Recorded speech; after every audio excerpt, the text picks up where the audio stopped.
Everything from tax incentives for married couples to same-sex marriage. This Valentine's Day, we'll be looking at what it really means to be married in modern Britain. Do I really have to hold the bear, Tim? Well, it's a bear holding a heart, presumably a human heart. Think about it, that's horrific. If that was coming after you in the wild, you wouldn't see me for dust. You'd smell my shit, though. It may as well have a backpacker's severed arm in its teeth. God, I hate Valentine's Day. Yes, Tim, that was the day she left me. Taking with her the Peugeot, my son, and the slow cooker. It's not a Valentine's Day I'll forget in a hurry. Which is ironic, because up until that point, I'd forgotten it was Valentine's Day. It was the final straw, apparently. True story.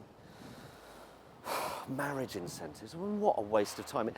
You're better off by what, a couple £100 a year? It costs the government millions of pounds, and it's the one thing the Tories won't cut. Decimate mental health services, yeah. Cut marriage incentives, God no. You know? Yeah, they did introduce same-sex marriage, Tim, but the previous Tory government had introduced Section 28, which a little known bit of small print said that teachers were allowed to discuss gay sex in the classroom, but only if it was in relation to the spread of disease. How far we've come. We shouldn't get too complacent though, because I mean, look at America. Trump has just reversed his position on same-sex marriage. Presumably he doesn't want to alienate his support base by seeming tolerant of something. Michigan has just made gay sex punishable by up to 15 years in prison. That's the same as bestiality. You'd get the same amount of time in prison for shagging a chicken or a goat. Yeah. Did you see this a couple of months ago? There was this guy called Kevin Swanson, and he was presiding over the National Religious Liberties Conference, right? And he said, amongst other homophobic bile that came out his mouth, he said he'd rather smear himself in shit than go to a gay wedding. And this was moments before he introduced to the stage special guests, presidential hopefuls, Ted Cruz and Mick Huckabee. Mick Huckabee's obviously not in the race anymore, but the point being, this was basically an anti-gay rally that was a public event for Republican presidential hopefuls. And this wasn't 30 years ago, this was like, what, November?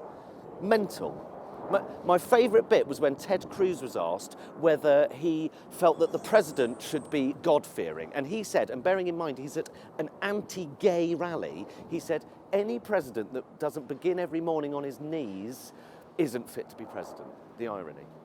And this guy is just as scary as Trump. And one of those guys could actually make it to the White House. Scary. Me, Valentine's Day, same as last year, Tim. Ready meal for one, 4-pack of cider, apocalypse now, bang one out, bed. I'm not holding this, it's shit. Well, this Valentine's Day we'll be having a series of special reports into